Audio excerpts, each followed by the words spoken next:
الفيلم ديالنا كيبدا مع ايرين وهو كان في الدار ديالو. في هذا الوقت كان كيستعد باش يمشي يخيم في واحد المنطقه كاينه في الصحراء، وهو يجمع داكشي كامل اللي كان خاصو باش يديه معاه. فديك الساعه خرج من الدار وهو يمشي من تما واش الطريق، وهنا كان ايرين هز مع واحد الكاميرا وهو يقول لهم في داك الفيديو باللي هو شاد الطريق باش يمشي للوديان الضيقه، وهو يبقى سايق حتى وصل لواحد المنطقه واللي كانت سميتها منطقه المخيم. هنا ايرين نعس، وملي فاق في الصباح هز البيكالا ديالو وهو شاد الطريق باش يوصل لواحد البلاصه اللي كانت سميتها منطقه اوجون. شويه هو يشعل الكاميرا ويقول لهم باش نوصل تما غادي تاخذ لي 4 ديال السوايع، ولكن انا غادي نوصل غير في ساعه ديال المكان. في الاخر قدر يوصل لواحد البلاصه اللي كانت قريبه من هذيك المنطقه. ملي كان كيستكشف في هذيك البلاصه هو يلقى واحد الدريات كانوا تالفين. هنا ايرين مشى عندهم وهو يعرفهم براسو، هما يقولوا ليه باللي سميتهم ميغان وكريسي، وقالوا ليه باللي هما تلفوا على الطريق. هنا ايرين عرض عليهم باش يعاونهم وهما بطبيعه الحال وافقوا، وهما يمشيو كاملين وهما يدوزوا من واحد جوج جبوله واللي كانوا مضيقين بزاف. هنايا ايرين دار براسو طاح، وهنا الدريات خوفوا بزاف، ولكن هنا كان ايرين كيعيط عليهم باش يهبطوا عنده، وهنا الدريات عرفوا باللي مازال حي. الدريات هنا ما بغاوش يهبطوا حتى كانوا خايفين شويه، او يتزعم كريستين وهي طيح، ومن بعد تبعاتها ميغان. هنا مع هبطوا هما يكتشفوا ان ايرين داهم لواحد البحيره طبيعيه اللي كانت تحت الارض. فديك الساعه دوزوا واحد الوقت زوين، ومن بعد خرجوا هما يتصوروا مع بعضياتهم. شويه هذوك الدريات عرضوا على ايرين لواحد الحفله غادي تكون غدا. هنا ايرين وافق ويقول لهم باللي خاصني دابا نمشي نكمل الطريق ديالي. فالساعه خلاهم وهو يمشي. ايرين شد الطريق ديالو وتما غادي بين الوديان المضيقه. شويه هو يوصل واحد المنطقه عاليه وكان ضروري خاصو ينزل منها باش يوصل. وملي كان نازل من هذيك البلاصه كان شاد في هذوك جوج جبوله باش ما يطيحش، حيت شويه شد في واحد الحجره ويشخوي به ويطيح عليه على ايده. هنايا ايرين كان كيتوعات بزاف حيت هذيك الحجره كانت كبيره. ايرين ما فهم والو حيت لقى يده كانت واحله ما بين هذيك الحجره والحيط. هنا ايرين كان كيدير كاع طرق باش يحيد على هذيك الحجره، ولكن هذيك الحجره ما بغاش تحيد حيت كانت ثقيله بزاف. حتى شويه جاه العطش ويهز واحد القرعه كانت عنده ويشرب منها غير شويه باش ما تتقاداش، حيت كان عارف راسو غادي يطول واحد شويه هنا. ويشد الساعه ديالو وهو حققه باش يقدر يعرف شحال ديال الوقت غادي يبقى هنا، ويبدا يغوت بالجهد ديالو كامل باش شي واحد يقدر يسمعه، ولكن لا حياه لمن تنادي. هنا ايرين خرج كاع داكشي اللي كان في الشكاره ديالو وهو حطو قدامه. ملي حطو بقى غير كيشوف فيهم، حتى شويه جبد واحد المقص واللي كان فيه واحد الموس، وهو يهزو بقى كيضرب به الحجره لعلها تهرس. بقى كيضرب في هذيك الحجره ولكن بدون فائده، حتى شويه طاح لهذاك الموس في الارض. هنا ايرين تعصب بزاف وهو يحيد السبرديله ديالو، وهنا يبدا كيجبد في رجليه باش يقدر يجبد بهم داك المقص، ولكن في الاخر ما قدرش يوصل. شويه طاش عليه واحد الفكره، هي انه يشد واحد العود ويتنيه من الراس ديالو باش يحاول يهز بيه داك المقص، وفي الاخر قدر يجبدو من تما وهو يفرح بزاف. هنا السوايع بداو كيدوزو على ايرين وهو كان مازال محبوس تما. فهاد اللحظه ايرين عيا بزاف، وملي ضربات 12 ديال الليل ايرين فهاد اللحظه كان فيه العطش بزاف، ويهز هذيك القرعه ديالو اللي كان فيها الماء ويشرب منها غير شويه باش هذيك القرعه تبقى معاه لاطول مده ممكن. هنا ايرين كان عنده واحد الحبل ويشدو ويلوحو على واحد الحجره اللي كانت فوق منه، وفي الاخر قدر هذاك الحبل يشد في هذيك الحجره ويربطو مع داك الشروط اللي كان لابس باش ينعس على هذيك الحجره، حيت ايرين كان عيان بزاف. ايرين في هاد اللحظه ما قدرش ينعس وهو مرتاح، هذاك الشيء علاش فيما كيغمض عينيه كل شويه كيفيق. وفي الصباح بانت ليه الاشعه ديال الشمس، ومن بعد ايرين خدم هذيك الكاميرا اللي كانت عنده وهو يبدا يسجل في راسو، وقال باللي النهار كامل وهو واحد هنا. هو يبدا يقول لهم بان اي واحد الا لقى هذه الكاميرا يديها للعائله ديالي. هنا ايرين فاش كان كيدوي قدام الكاميرا حس بان الايد ديالو ولات زرقاء حيت الدم ما بقاش كيوصل لايده. شويه ويطلع عليه واحد التراب من الفوق ويبدا يغوت بالجهد ديالو كامل باش لعل وعسى شي واحد يقدر يسمعه، ولكن هو كاين في ذاك الوادي لا طير يطير ولا رجل تسير. شويه دار ايرين واحد الطرف ديال الثوب على راسو باش يمكن ليه ينعس. فهاد اللحظه كان فيه الموت ديال الجوع ويجبد واحد الماكله كانت عنده ويبدا ياكل فيها، وفاساله هز ديك القرعه ويشرب منها غير شويه باش ما تقاداش. هنا ايرين ملي كان ساي كان كيتفكر راسو وهو في الدار. فديك اللحظه كان كيدير واحد العدسات في عينيه. شويه بدات كتصوني ليه امو ولكن هو ما بغاش يجاوب، وهنا ايرين حقد بزاف حيت كانت هذيك هي اخر مره يقدر يشوفها. هنا ايرين فاق بسبب النمل اللي كان كيتمشى عليه على الجسم ديالو، وملي فاق كان هذا هو النهار الثالث ليه في هذه البلاصه. هنا ايرين شاف في يدو ولقى بلي راه مازال واحله في هذيك الحجره. فهاد اللحظه ايرين بدا كيحاول يشد في هذاك الحبل اللي كان ملصقو مع الحجر، هادشي باش يهزه ويحركها على ايده، ولكن فشلوا ليه كاع المحاولات اللي كان كيدير حيت هاد الحجره هذه كانت كبيره وثقيله بزاف. شويه ايرين بدا كيجي العطش بزاف. هنا ايرين بقوه ديال الملل شعل الكاميرا وهو يبدا يقول كاع دوك الاحداث اللي طراو ليه اليوم، ويبدا يقول لهم انه هو راه بدا كيفقد الشعور بالايد ديالو، وقال لهم باللي مستحيل يقدر يحيد هاد الحجره حيت هي ثقيله بزاف وخاص 4 ديال الناس باش يقدروا يهزوها. هنا ايرين قرر واحد القرار اللي كان صعيب بزاف واللي هو يقطع يده بهذاك الموس اللي كان عنده. هادشي باش يقدر يحيد يدو من تحت هذيك الحجره، وهو بغى يدير هادشي باش على الاقل يخرج باقل الاضرار، حيت هو عارف انه الا بقى على هذا الحال غادي يموت في اقل من يومين. شويه ويشد واحد الحبل وهو يربطو على يدو باش على الاقل ما يخسرش بزاف ديال الدم. وملي بدا يحاول يقطع يدو مع ايرين زهرو زوين بزاف، هذاك الموس كان حافي وما قدرش يقطع ليه ايدو. وكما قلت لكم مع ايرين الزهر ديالو زوين بزاف، طاحت ليه هذيك القرعه وهو يمشي ليه بزاف ديال الماء، وفاش جا هزه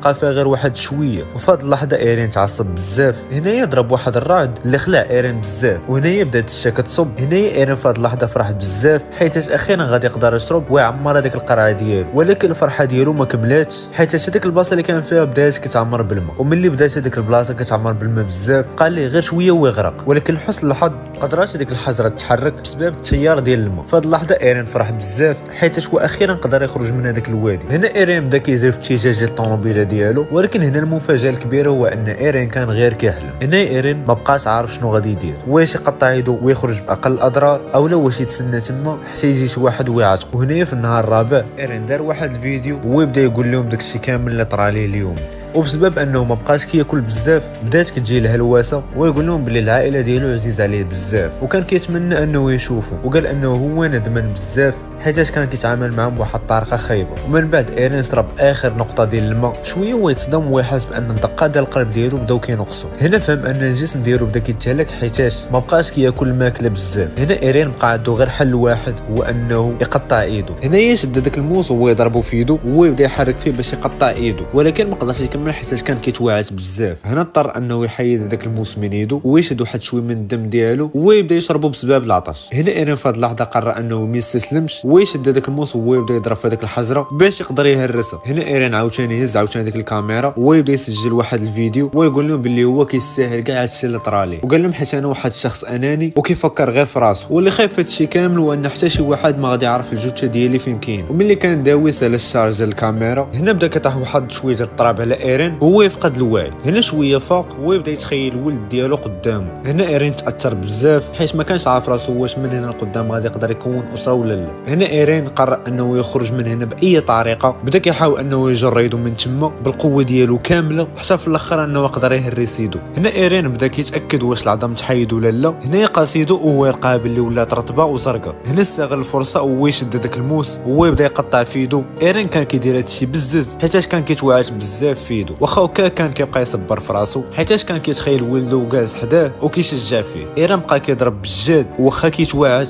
ولكن في الاخر قدر انه يقطعه. ولكن في الاخر ملي قدر يحيدها كاع ما تيق راسو باللي يتحرك حيت داز عليه 120 ساعه كامله بلا ما يتحرك. هنا شد يدو اللي كانت مقطعه ويدير على واحد الساشيه باش ما يضيعش ليه بزاف ديال الدم. من بعد خرج هذيك الكاميرا ديالو وهو يصور هذيك الايد ديالو اللي كانت مقطوعه واللي كانت مازال لاصقه في الحجر. وهنا يبدا كيحاول انه يخرج من هذيك البلاصه باي طريقه كانت قبل ما يضيع ليه بزاف ديال الدم. وفاش خرج من هذيك البلاصه وشاف الشمس هو يفرح بزاف ويبدا ينقز بكثره الفرحه. وفاش كان كيطول لتحت بانت ليه واحد البحيره فيها واحد الماء. هنا ايرين شد داك الخيط ديالو وهو يربطو مع واحد المسامر ويبدا نازل. وهنا مع نزل هذيك البحيره هو يبدا يشرب واحد الكميه كبيره ديال الماء. هو دار هادشي واخا كان هذاك الماء موسخ والماء ديالها كاع ما صالح للشرب. ايرين هنا عمر القرعه ديالو هو يتحرك ويبقى غادي باش يقدر يخرج من هذيك المنطقه اللي سميتها الوديان الصحراويه. هنا ايرين بدا كيحس بالعيا وكان فيما كيتمشى كيطيح وكيعاود ينوض عاوتاني وكيطيح. حد شويه هما يبانوا ليه ثلاثه ديال الناس جايين عنده. هنا ايرين بدا كيغوت عليهم بالجهد ديالو كامل باش يقدروا يعاونوه.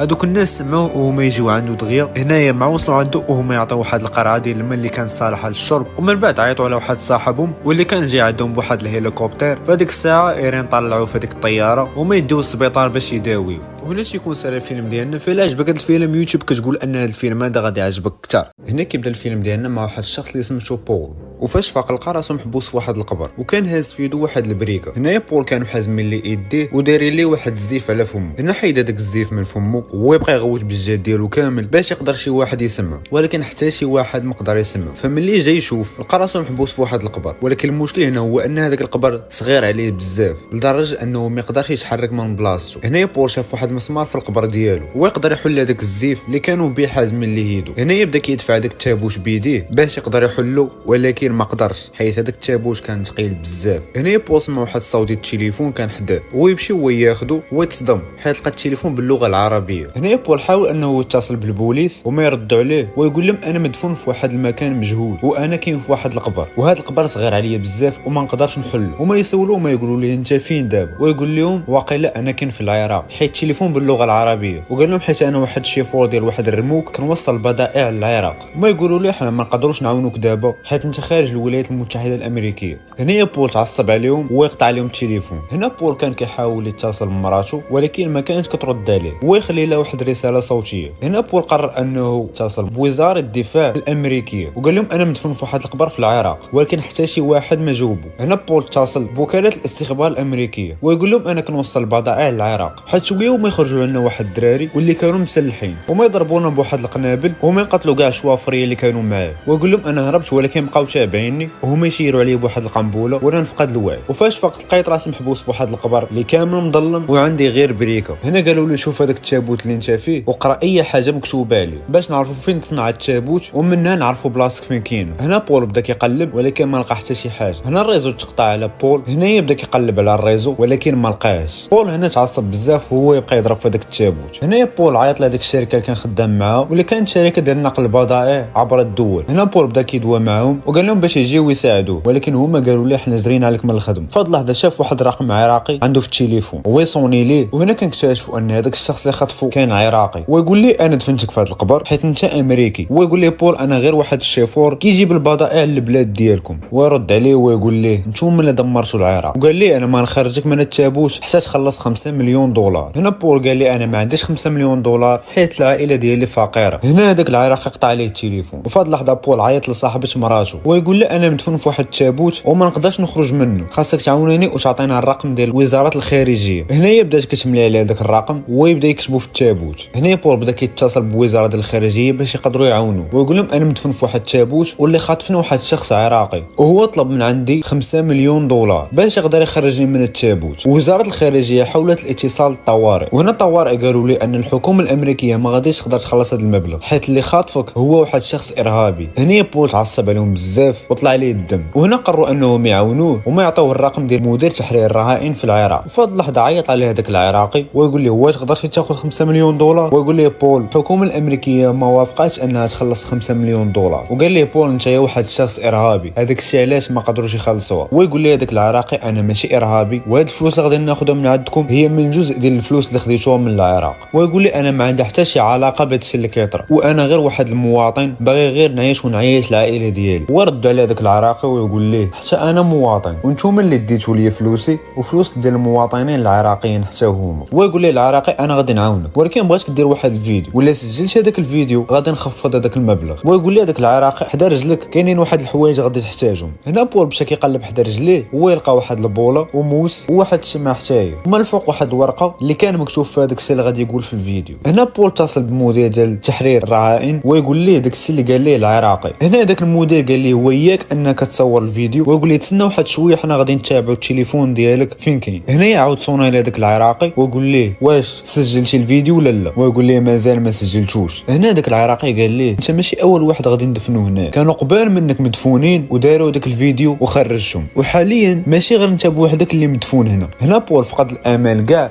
هو يتصل بمو ويطلب منه السماح. هنا داك العراقي عاوتاني صون عليه ويقول ليه عندك غير دقائق قليله ولا ما سجلتيش هذاك الفيديو غادي نقتل واحد من العائله ديالك. هنا صيفط له واحد التصويره ديال واحد الدريه اللي كانت خدامه معاه في الشركه وحتى هي كانت مخطوفه. هنا بول بدا كيسجل واحد الفيديو واللي قال فيه انا مدفون في العراق واللي دافني باغي 5 مليون دولار باش يقدر يخرجني من هنا ولما تحققش هذا الشيء غادي نموت في التابوت والحكومه الامريكيه ما بغاتش تخلص هذا المبلغ. هنا صيفط لهم هذاك الفيديو. هنا بول حس انه شي حاجه كتمشى عليه على رجليه وفجاه يشوف شنو هي الحاجه اللي كتمشى عليه على رجليه. لقاه واحد الحنش ويلو عليه كاع داكشي اللي عنده باش يقدر يحرقه وخلاه يخرج من هذاك التابوت. هنا هو يسد هذاك الثقبه اللي خرج من هذاك الحنش باش ما يعاودش يدخل ولكن هنا واحد القرعه كان لاحه عليه بدات كتكب وكانت غاده في اتجاه ديال العافيه. وهنا بول على شويه كانت غاده تشعل فيه العافيه وهو يمشي لها دغيا ويطفى. وفي هذه اللحظه صيفطوا له واحد الفيديو ديال الصديقه ديالو وقالت في هذاك الفيديو ان الحكومه الامريكيه ما قدراتش تخلص 5 مليون دولار. وهنا داك العراقي ضربه بواحد القرطاسه وصفاها له. هنا يعيط ليه المدير وهو يتعصب عليه بزاف